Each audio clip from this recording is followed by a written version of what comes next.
वारकरी संत विचारावर चिंतन करण्यासाठी आयोजिलेली ही परिषद आणि या परिषदेचे अध्यक्ष आदरणीय उल्हासदादा, उद्घाटक आदरणीय ज्ञानेश्वर महाराज वावळे, वारकरी विचार सतत आपल्या लेखनातून मांडणारे आदरणीय वकील शास्त्री महाराज, पुराणवडेकर महाराज, विचार मंचाच्या समोर अनेक मान्यवर आहेत.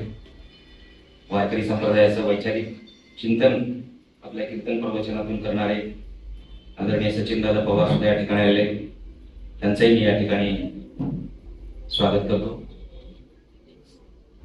एक 8-10 दिवसापूर्वी आदरणीय घोगरे महाराजांनी अशा प्रकारची कधी परिषद पुण्यामध्ये घ्यावी असा विचार केला. तसं मध्यंतरी आम्ही काही लोकांनी एकत्र येऊन महाराष्ट्रभर अशा वेगवेगळ्या विभागामध्ये परिषदा घ्याव्यात आणि त्या माध्यमातून संत विचाराचे एक चिंतन व्हावं अशा प्रकारचा विचार केलेला होता. त्याची पहिली परिषद संगमनेरला झाली. आज ही दुसरी परिषद होते आहे. तिसऱ्या परिषद संदर्भामध्ये अमरावतीचं त्या ठिकाणी नियोजन चालू आहे. तर एकंदरच वारकरी संत परंपरेचा शुद्ध विचार लोकांपर्यंत पोहोचावा आणि त्याच्यावर वारकरी संप्रदायामधल्या आणि समाजामधल्या सुद्धा वेगवेगळ्या लोकांनी, आता आपण एकंदरच वारकरी संप्रदायाच्या मध्ये घडणाऱ्या घटना आणि त्याच्याबद्दल त्याच्या खाली त्याच्या सोशल मीडिया आल्यामुळे कुठलीही गोष्ट सध्या लपून राहत नाही आणि त्याच्यामुळे त्याच्यावर लगेच त्या ठिकाणी पडसाद वेगवेगळ्या माध्यमातून उमटत आहेत. खर तर पूर्वी वारकरी बघितला की कोणाचे हात आपोआप जोडले जायचे, पण सचिन दादा मला तर खरंच खेदाने म्हणावं असं वाटतंय की ज्या वेळेला कोणत्याही वारकरीची आपली पोस्ट पडायला लागते त्या वेळेला त्याच्या खाली आपल्या विरोधातल्या पोस्ट जास्त दिसतात, अशी प्रतिक्रिया दिसतात, असं मला एकंदर पाहायला मिळते. अहो किती वारकऱ्याच्या बद्दल मत हे असावं. तर आम्ही 2 वर्ष जरा शेती करायला लागलेलो आहे. शेतामध्ये जर काही एखादं धान्य काढण्यासाठी जर द्यायचं असेल ना कुणाला मजुरांना, ते सांगतात तेवढे द्या. आपण त्या म्हणतोच ना जरा कमी घ्या. तुम्हाला काय कमी आहे? तुम्ही कीर्तन करायचं, तुम्हाला एकदा कीर्तन करून आलं तर तुमचं सगळं वावरामधलं काढून होईल एवढं तुमच्याकडे, तुम्ही कशाला असं करता? हे आज आपल्या वारकऱ्यांच्या बद्दलची कीर्तनकाराबद्दलची एक प्रतिमा निर्माण झाली. पुरंदरकर महाराज म्हणाले की पूर्वी वारकऱ्यांना आमच्याकडे मराठवाड्यामध्ये नियम दिला असं म्हणायचं. म्हणजे त्या माणसाला एक तिथी दिली जायची, त्या तिथीला दिले की तो कीर्तनकार त्या तिथीला त्याला फोन करो न करो, काही पूर्वी फोन पण कारण होते, त्या माणसाने यायचं, निरपेक्ष भावनेने करून जायचं, अशा प्रकारची पद्धत होती. पुन्हा प्रवासापुरता द्यायला सुरुवात झाली आणि आता काय चाललंय आणि त्याच्यामध्ये किती मोठे सत्य आणि त्या सत्यामधून कुणी किती कोटी नेले आणि कोणी किती कोटी बाजूला ठेवले याची जी चर्चा होते ही वारकरी संप्रदायाला अत्यंत म्हणजे त्या वैचारिक भूमिकेला मोठ्या प्रमाणामध्ये धक्का देणारी अशा प्रकारची आहे. म्हणून जर वारकरी संतांचा शुद्ध विचार त्या ठिकाणी आपल्याला सांभाळायचा असेल तर आपण सर्वांनीच या ठिकाणी याबद्दल ज्याला याच्याबद्दलची चिंता वाटते, त्याच्या गळा माळ असो नसो, त्याच्या गळ्यात कदाचित माळ नसेल, पण तरी सुद्धा वारकरी संप्रदायाबद्दलच्या मनामध्ये आदर असेल तर या विचाराला बळ देण्याचं काम या सगळ्या समाज घटकातून झालं पाहिजे. वारकरी संप्रदायाने खरं तर उत्तर भारताला त्या ठिकाणी मार्गदर्शन केलेलं आहे. ज्ञानेश्वर महाराज, नामदेव महाराज यांनी उत्तर भारतामध्ये आपली संपूर्ण भ्रमण केलं. नामदेव महाराज तर पंजाबमध्ये जाऊन काही दिवस राहिले. खरं तर महाराष्ट्रीय संत परंपरेनं उत्तर भारतीय संत परंपरेला त्या ठिकाणी मार्गदर्शन केलेलं आहे. आज आपण मात्र पाहतो की उत्तर भारतीय संत परंपरा आमच्या इथे या ठिकाणी आक्रमण करते आहे की काय, आणि हे आक्रमण करत असताना त्याने काही शुद्ध संत विचार सांगितला तर त्याच्याबद्दलही आम्हाला चिंता करण्याचं कारण नव्हतं. पण जो संत विचार या महाराष्ट्राच्या मातीमध्ये वारकरी संतांनी केलेला आहे तो विचार पुसण्याचं काम करण्यासाठी मंडळी काही कळत नाही. अलीकडे नागपूरमध्ये एक बाबा येऊन गेले आणि त्यांनी बाबांनी काय छत्रपती शिवाजी महाराजांच्या विषयी वक्तव्य केलं. तेच बाबा मध्यंतरी पुण्यामध्ये पण आले होते आणि पुण्यामध्ये आले असताना तिथेही त्यांनी तुकाराम महाराजच्या विषयी वक्तव्य केलं. काय म्हणले की तुकाराम महाराज की लुगाई पुणे दंडेशी फिरते. म्हणजे तुकाराम महाराजची बायको तुकाराम महाराज दांडक्याने मारत होती आणि हा बागेश्वर बाबा तिथे असा उभा राहून त्या ठिकाणी बघत होता.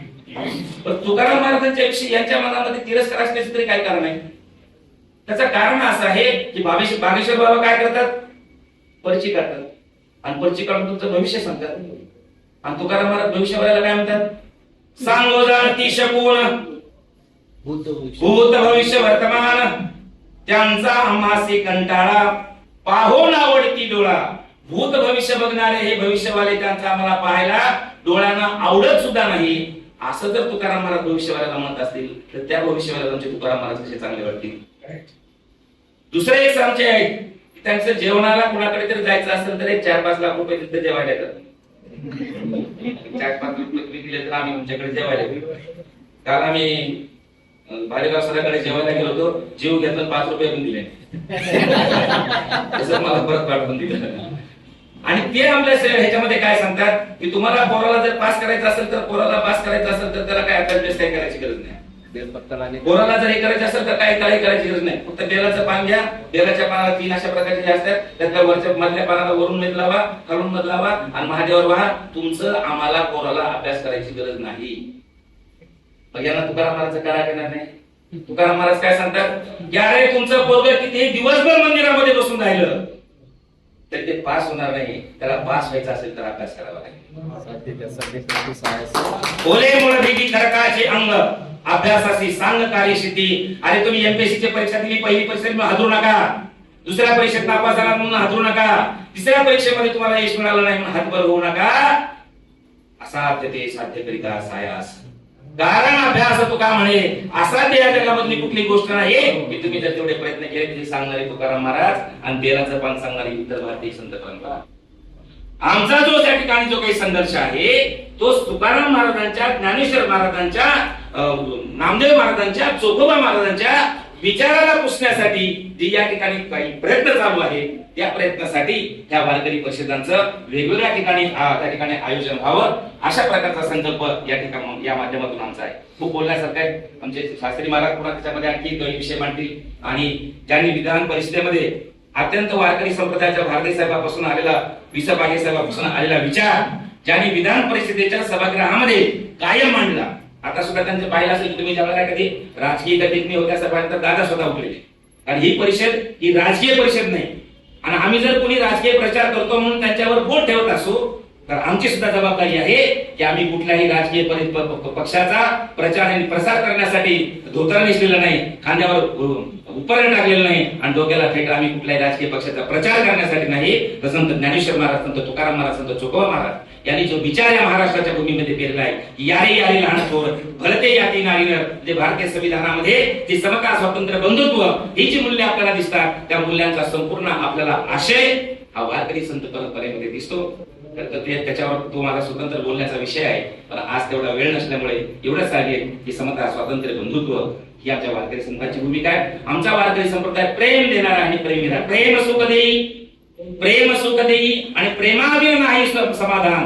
प्रेम मागणारा आणि प्रेम देणारा संप्रदाय आहे. मात्र आज संप्रदायाच्या माध्यमातून फक्त द्वेष वाटण्याचं काम सुरू आहे. कुठल्या तरी जातीबद्दल, कुठल्या तरी धर्माबद्दल, कुठल्या तरी पक्षाबद्दल, कुठल्या तरी माणसाबद्दल असं द्वेष वाटण्याचं काम सुरू आहे. आणि आमचे महाराज म्हणतात की असं जर तुम्ही द्वेष वाटत असणार तर तुम्हाला भगवंत कधी स्वीकारणार नाही. तुम्हाला जर वाटत असेल तुमच्या भगवंताची पूजा करायची, तुकाराम महाराजांनी सांगितली तेवढी पूजा सांगतो. तर महाराजांनी पूजा विद्या सांगितल्या पाहिजे, बरोबर. आणि ती माझी पूजा नाही, ती तुकाराम महाराजांनी सांगितलेली पूजा. तुकाराम महाराज सांगतात की तुम्हाला पूजा करायची असेल, तुमचा सर्वेश्वर तुमच्यावर खुश व्हावा असं वाटत असेल तर एक मी पूजा सांगतो, त्या पूजेचं टेक्निक सांगतो, त्या पूजेचं तंत्र सांगतो, त्या पूजेचं वर्म सांगतो. त्या पूजेचं वर्म आहे कोणाही जीवाचा नगडो मत्सर. तुमच्याकडून कोणत्याही जातीचा, कोणत्याही धर्माचा, कोणत्याही लिंगाचा, स्त्री आहे की पुरुष आहे की थर्ड जेंडर आहे, मग तुमच्याकडून जर त्या ठिकाणी त्याचा द्वेष होत असेल तर ती खऱ्या अर्थानं तुम्ही पूजा होणार नाही. आणि वर्म सर्वेश्वर पूजनाचे, तुमचा जो ईश्वर असेल त्या पूजेचं वर्म आहे कोणाही जीवाचा मत्सर घडू नये. आपण या वारकरी परिषदेमधून एकच संदेश घेऊन जाऊया की आजपासून आम्ही कोणाचा जातीवरून, धर्मावरून, पंथावरून, प्रांतावरून आणि पक्षावरून सुद्धा द्वेष करणार नाही. एवढी जर आज आपण संकल्प या ठिकाणी केला आणि तो संकल्प समाजामध्ये रुजवण्याचे प्रयत्न केले तर खऱ्या अर्थानं आपण ही परिषद यशस्वी झाली असं म्हणता येईल. जय हिंद, जय महाराष्ट्र, धन्यवाद.